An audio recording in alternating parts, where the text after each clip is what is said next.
Today you're going to see me hit some pretty terrible golf shots, and I'm okay with that.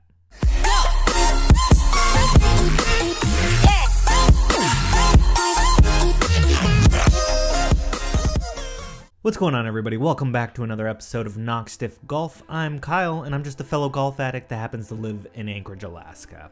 When I'm not out on the course playing golf, you can find me right here talking about it. And if you haven't already, go down below, click the subscribe button so you can be notified every time a new video comes out on Tuesday and Fridays.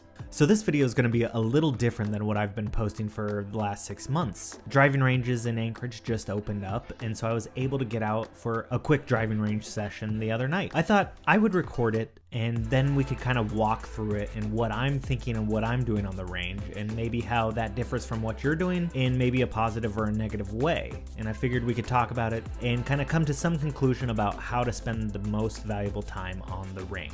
So let's go ahead and hop into that. So as you'll be able to tell from this video, it's a little overcast on the right-hand side. There was a storm kind of coming in, and I was just telling myself that I want to get out and hit some balls just to be able to hit off real grass again for once. And when it comes to driving range time, I think you have to go there with a plan in mind. You can't just go there, get yourself a large bucket, and hit 30, 50, 70 balls and call it good and feel like that was the best use of your time.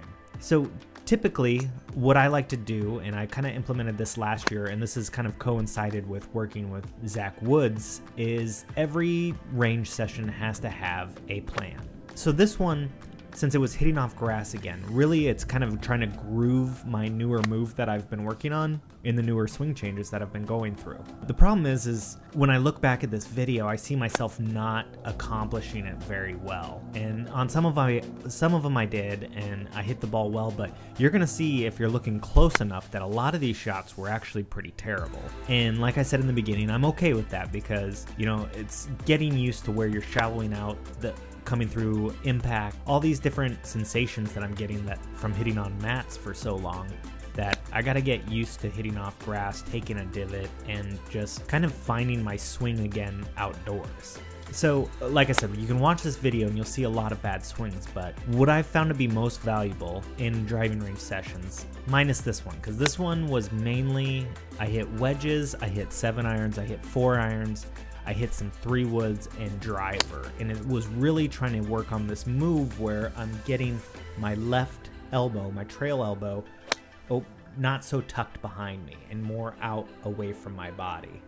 And so it's a very weird sensation for me, and when I think I'm doing it, I'm actually looking through video and seeing that I'm not. So I really just wanted to spend this range session trying to groove in that feeling and sensation. If I was to give you my 2 cents on how to spend your range time better, it's kind of what Zach has laid out for me, and it's stuff that I've learned over time. Is every ball should have a purpose. You should have a pre-shot routine that you are going through when you're hitting balls. It doesn't have to be every single shot, but you need to commit to putting pressure on yourself while you're practicing and treat it like real life, real course situations. So for example, one of the games that Zach has me play, and one that I really enjoy, is giving yourself points based on the results of your shot. So for example, you could do 9 balls. You get a point for each one you accomplish, and it's hitting 3 different ball flights. So a draw, straight, and cut, and at 3 different trajectories. So low, medium, and high. So you get a point for each one of those you accomplish when you set out to do that shot. You stand behind the ball, you visualize yourself hitting a high cut, you get up there, go through your pre-shot routine, and if you accomplish that high cut, you give yourself a point. So in theory, you can get 9 points. You can change the scoring up to however you want, but what's important is to put that pressure on yourself.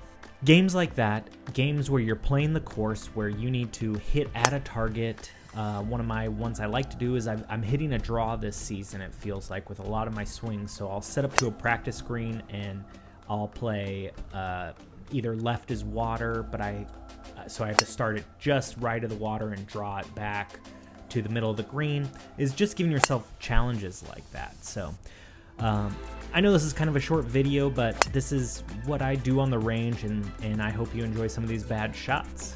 I know this is a little different than normal, but I just want to show you that I'm able to get outside now and start kind of producing some real golf content for you outside of the norm of what I've been doing. You guys were so great on the Tiger Woods video. That thing has probably close to 7,000 views as I'm making this video. My average videos are getting around like 200, 150 views. So you guys obviously really enjoy Tiger Woods. A lot of people were really jacked about the Masters results, and it's still awesome to me that happened. So if you would, please go down below, like, comment, subscribe if you haven't already, share it with a friend that needs some golf content in their life.